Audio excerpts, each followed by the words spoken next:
Rachel. So to start, the whole premise of this movie instantly made me think of like if we took that scene or like segment from Love Actually and turned it into an action movie, Uh-huh.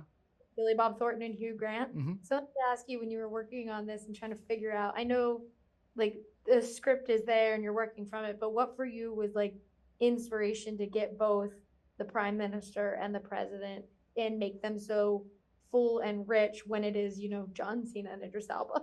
I'll tell you. Well, it's I got the script. Well, not the script. I got the pitch for it, and the pitch was President of the United States, Prime Minister of England, and it was an action thriller. They're both capable ex-military guys, and I'm like, action comedy, and they're not that capable.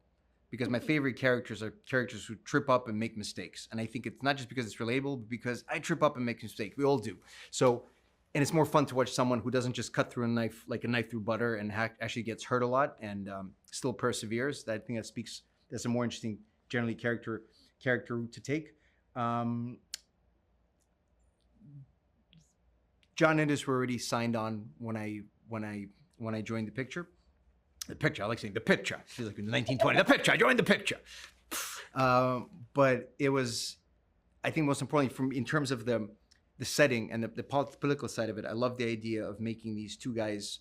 I agree with both of them. They're both imperfect as leaders, but they both care about their people. And I think the combination of them both, which is really what the film is about, coming together to get the best result possible, is what I'd love to see in the world. So it's a bit of wish fulfillment and a lot of entertainment. Leanne, I don't want to keep bringing Sorry, up can I other ask? movies. Can I ask to bring it up a little louder? Yeah. Thank you so much. Sorry. Can you one more time? Sorry. Very good.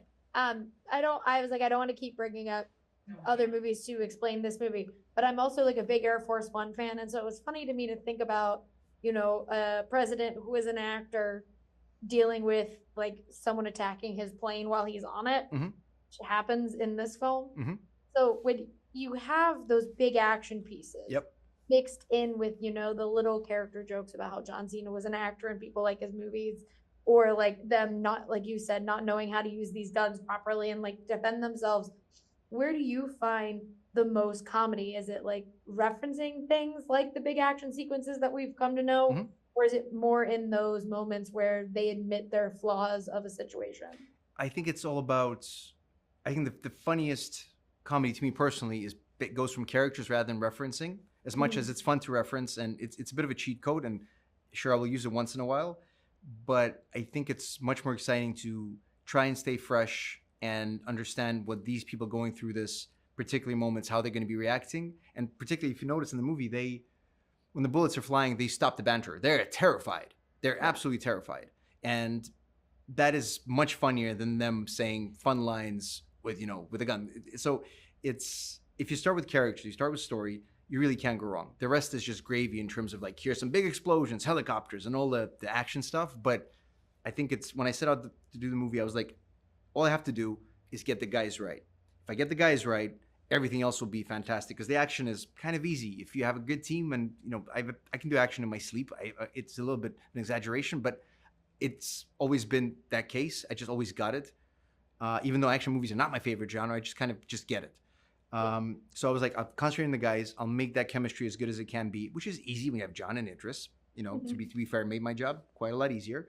And then Priyanka comes in and gets so prepped and over prepares physically and knows everything. We just go and execute. So it was a very much a joyous labor of love where we know where we were going. It was not like, what's the movie? It's like, here's the movie. By the time everybody came, like, the office opened up, I had the storyboards on the wall, and I'd be like, this is the movie. Let's talk about it. It's like a little bit of a graphic novel approach. And it always helped me. And I think it helps the stars and the crew. So, yeah.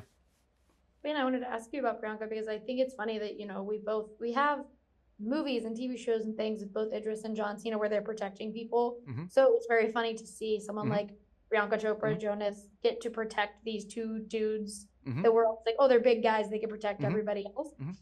What for you was the most fun about that dynamic with the trio and getting to play with kind of audience expectations with those actors? It's a great question.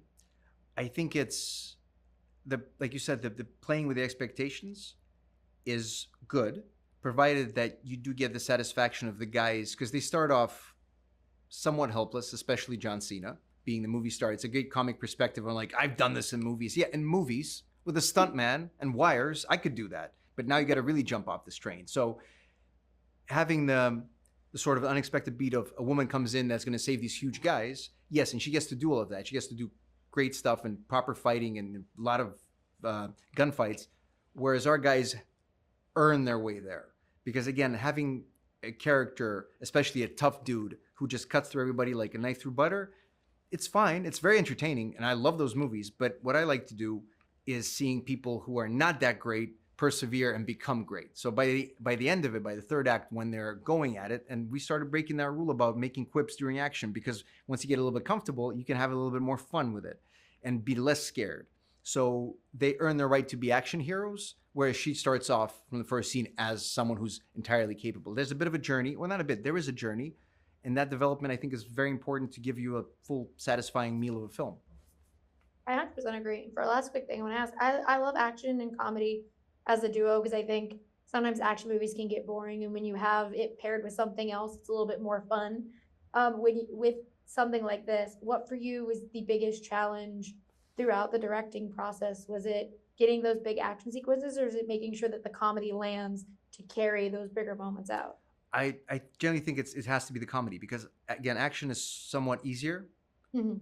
and action is a lot more fun to come up with. You just do this and do that, and good stuff, camera movements, and it makes sense. With comedy, I have less experience, but I've always loved comedy, I think, more than action films. I think comedy is just a much higher art form, personally. So I think I spent more time making sure that the comedy works and that the interplay is fantastic, rather than put a lot more eggs in the action basket. Just because, again, the trick with action comedies, is that it's hard to get both right. A lot of them you see, like, the action's great, but the comedy's less so. The comedy's great, the action's kind of like an afterthought, or it's done fully by second unit. And I was like, all right, I want to make sure that it's a true balance. And I think that gets us the potential for a much more, I keep saying satisfying meal, because that's what it really is. It's the comedy makes the action more aggressive, and the violence makes the comedy funnier. So you're right, they're kind of they really amplify each other in a beautiful way, much like John and Idris amplify each other in a beautiful way. So I think it's just a lot of thinking. It really is. I just sit down on the couch and I just think and play music, and I think I get the feel, and I have a little bit of synesthesia, so I understand the color of the scene. So once that kind of the color matches the rest of the movie's color, I'm like, there we go. So, and it's a lot of work by a lot of people. Well, I can't wait for everyone to get to see all of that work. And thank Thank you so you. much for talking with me about Heads of State today. Thank you so much.